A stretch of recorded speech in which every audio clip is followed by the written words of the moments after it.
Well, the English Channel dream was something that was kind of equally intangible as my Everest dream was, so I just started first of all by identifying it.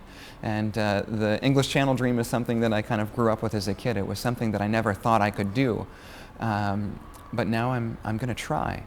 So I've broken it down. Over the last several years I've been training and just done kind of a similar pursuit as I did to the Everest dream.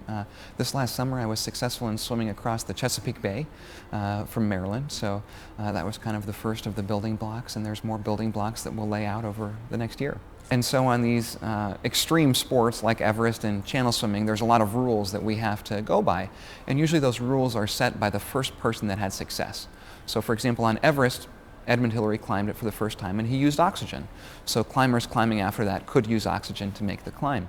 But when Webb swam the channel, he didn't use any artificial aids like oxygen. He had no wetsuit.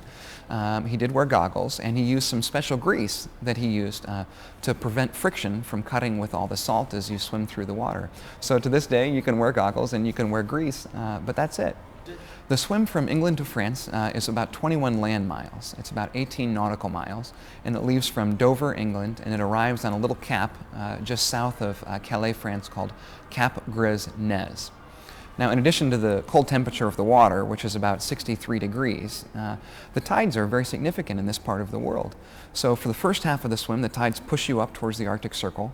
Then the next part, they push you down back into the Atlantic, and then they push you back up into Calais, France. So you have to have a very good navigator to time the swim just right, so the tides hit you perfectly so you can hit the cap in France and end your swim at the right place. I do. I've got a phenomenal team that'll go across with me in a boat, and it's going to be captained by my dad, who's a sailor and an expert navigator. So he'll be keeping an eye on the charts and making sure the tides are affecting us how we anticipate they will. My father-in-law is a physician, and he's going to come along and keep an eye on me for hypothermia.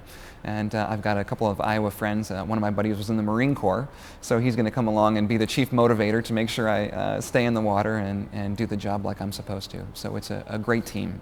Well, one of my captains and coaches here in town is Buzz Brennan, who was, I believe, the only Iowan to have successfully swum the channel following all the rules.